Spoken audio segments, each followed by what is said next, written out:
Galera, vamos lá, né? Continuar nossa aula de pré-cálculo, tá bom? No final do vídeo passado eu deixei 3 problemas, espero que vocês tenham tentado. Vou tentar apresentar a solução para vocês aqui, pelo menos para parte desse primeiro problema e para o segundo problema, tá? Então, o que esse primeiro problema diz pra gente, né? Dada a função afim, né? O comportamento dela aí. Vou fazer só essa primeira parte aqui, tá? A parte do decrescente vocês fazem, né? Vou fazer essa parte aqui. Então, se f é crescente, se somente se a é maior do que zero, então tem a ida, né? Na ida, o que a gente tem, né? A hipótese é que f é crescente. Se f é crescente, então, né? Isso aqui é a ida. A é maior do que zero. E a volta, né? A nossa hipótese é que se a for maior que zero, implica que f é crescente. Tá? Então, para provar se somente se a gente tem que provar a ida e a volta. Então, vamos lá, né? Vamos provar. É porque quando a gente tem um se somente se, viu, gente? Só para lembrar, né? Ora, essa parte aqui, né? F é crescente. Aí A maior do que zero, vai acontecer que essa parte é hipótese e essa é tese. E quando for na volta, é o contrário, né? Essa parte é hipótese e essa é a tese. E o caminho que a gente sempre tem que procurar, né? É hipótese implicar em tese. De alguma maneira a gente tem que garantir que isso é verdadeiro, tá bom? Tem várias maneiras de fazer, né? Vamos para ela aqui, para uma das maneiras de estar fazendo isso. Então, vamos primeiro aqui nessa parte, né? Tá aqui a nossa hipótese e eu quero chegar nessa tese aqui. O decrescente é assimilar e vocês fazem, tá? Então, olha só. O A é maior, o F é crescente, né? Dizer que F é crescente é dizer o seguinte, que para todo x1 menor que x2, isso implica que F de x1 é menor que F de x2, tá? Só que, se isso aí é verdadeiro, o que acontece, né? Eu tenho, né, vou passar esse x1 para o outro lado negativo, né? Vai ficar assim, ó. x2 menos x1 é maior do que zero. Tá? Isso vai implicar também, e vou passar esse f de x1 para o outro lado, né? F de x1, f de x2 menos f de x1 também é maior do que zero. Por outro lado, a gente sabe que esse nosso azinho aí, foi dado, né, taxa de crescimento. Ele pode ser escrito como f de x2 menos f de x1 sobre x2 menos x1, né? Que é aquela brincou no vídeo passado, né? Final menos inicial, variação do eixo vertical sobre variação do eixo horizontal. Só que aí tem o seguinte, essa parte de cima, por hipótese, ela é positiva, ela é maior do que zero, ó, tá aqui. E essa parte de baixo, por hipótese, né, também é maior do que zero, né? Tá aqui. Onde, o que a gente tem, né? Que f de x2 menos f de x1 é maior do que zero e o x2 menos x1 também é maior do que zero. Daqui eu já ganho de graça, né? Porque o A está sendo escrito como o quociente de dois valores positivos. Ao dividir dois valores positivos, o seu resultado também é positivo, tá? Então, implica direitinho nessa situação aqui, que é o que a gente queria provar na ida, né? Vamos provar a volta. Então, simplesmente porque está sendo dividido valores positivos, valor positivo por valor positivo, então esse valor, o resultado disso tem que ser positivo, tá? Aqui foi a ida, né? Só botar aqui. Vamos para a volta.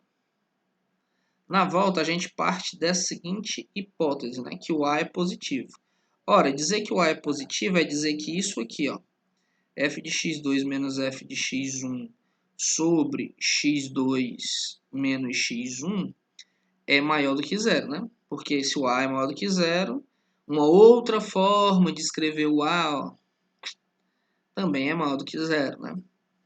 Dizer que a divisão de dois números é maior do que zero, garantir que isso aqui acontece. Ou você está dividindo dois números positivos, né? ou seja, essa parte de cima é maior do que zero e a parte de baixo é maior do que zero ao mesmo tempo, tem que acontecer ao mesmo tempo, né? Ou você está dividindo dois números positivos, ou você está dividindo dois números negativos, né? É isso aqui que está acontecendo. Ou você está dividindo um positivo por um número positivo, ou você está dividindo um número negativo por um número negativo.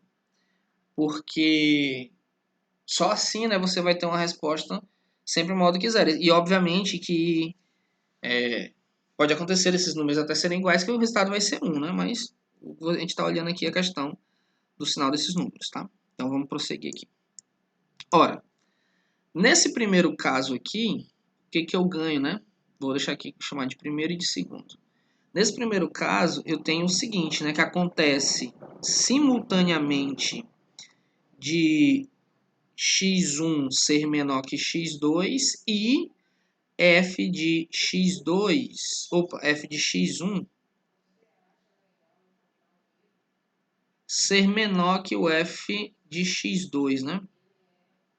Então, vai acontecer simultaneamente. Essa condição acontece e essa daqui também, né? Ora, de cara que f é o quê? Crescente, né? Tá? Porque quando você tem um valor de domínio menor que o outro, a imagem do primeiro valor de domínio é menor que a outra. Então, a função é crescente. E no segundo caso é análogo, só que você tem que só fazer uma análisezinha ali, né? O que acontece, né? Nós temos que x2 menor que x1 e isso ainda nos mantém que f de x2 é menor que f de x1, né? Aqui só foi a troca das letras, mas o valor desse domínio ainda é menor que esse. E automaticamente a sua imagem é menor que a outra. Então, nesse caso, f é crescente também, tá?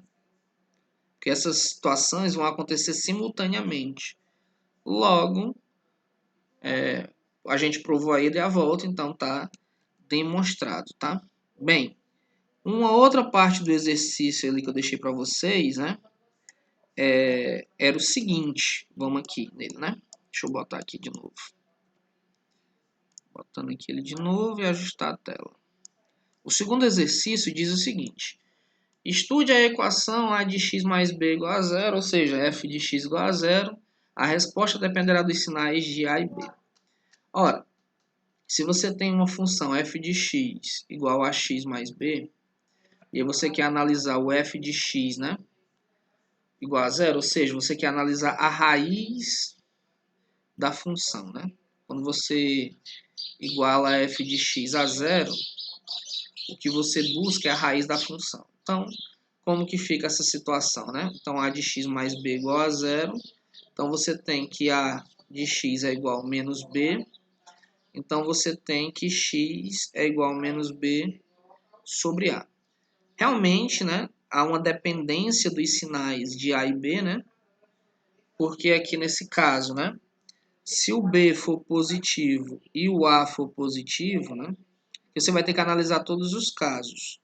B positivo e A negativo, são os dois primeiros casos, aí você vai com B negativo e B positivo, ou B negativo, né? E esse caso para A positivo e A negativo. Ora, tem algumas implicâncias que vão acontecer aqui, né? Então, o B positivo ele vai ficar negativo, né? Porque tem esse sinal de menos aqui. O A negativo, então você vai ter isso aqui como resposta, um valor negativo. Se o B for positivo, vai ficar negativo com o A negativo, né? Então, você vai ter como resposta isso um valor positivo. Se o B é negativo, com esse menos já vai ficar positivo, só que o A é positivo, então a resposta aqui vai ser negativa. E se o B é negativo, com esse menos fica positivo. Se o B é negativo, né, que é o quarto caso, com esse menos aqui, né, fica positivo, tá? E aí, como A tá negativo, né, vai dar negativo, não é isso? Deixa eu só conferir aqui. Instante. Deixa eu ver se do início, né? Aqui muda o sinal do B e o A tá negativo. Tá positivo, fica negativo, certão. Então esse primeiro aqui tá tranquilo. Aqui o B é positivo, né? Com esse menos fica negativo, esse cara já é negativo também, então fica negativo com negativo, dividido por negativo, você vai ter um resultado positivo. Aqui o B é negativo, com esse menos aqui da frente, né? Vai ficar positivo, dividido por um positivo, foi bem aqui que teve o errozinho, tá? Então, só corrigindo aqui, tranquilo. Então, negativo, positivo, negativo. O importante é você saber que o formato da raiz da função afim, né? Ele é nesse estilo, né? Menos b sobre a. Ou seja, se você tiver uma função f de x igual 5x mais 6, um exemplozinho rápido aqui, né? Quem é a raiz dessa função, né? Então é menos b, menos 6 sobre a, né? 5. O a é o número que acompanha o x e o b é o valor que está sozinho. Então a raiz dessa função aqui, rapidamente, é menos 6 quintos. E tranquilamente, esse é o valor de x que implica o meu f de x igual a 0. Antes de finalizar o vídeo, eu só queria deixar de... Não vou responder a terceira, tá? Espero que vocês façam. Mas antes de eu finalizar o vídeo, eu queria só chamar a atenção para mais uma situaçãozinha, que é essa aqui, né? É porque eu sei que tem aluno que chama função primeiro grau, que eu falei já no vídeo anterior que é errado, né? Função afim, tá? E tem outro nome que aparece, o aluno confunde, que é função linear, tá? A função ela vai ser linear quando o b for zero, ou seja, você tiver uma f de x igual a x, tá? Nesse caso aqui. Então aí nós vamos passar a chamar a função afim simplesmente de função linear. E isso é importante a gente estar falando, porque no nosso próximo vídeo nós vamos estar falando de umas situações muito importantes, que é o teorema da proporcionalidade. Tá? Um teorema muito importante na matemática, é o teorema fundamental, tá? Tem livro que já traz até assim, né? Teorema fundamental da proporcionalidade. Então isso é um trailer, né, do próximo vídeo. Vai ser postado, no caso hoje é dia 2/7, né? Daqui uma semana, do ano 2020, tá? Um abraço, gente. Até o próximo vídeo.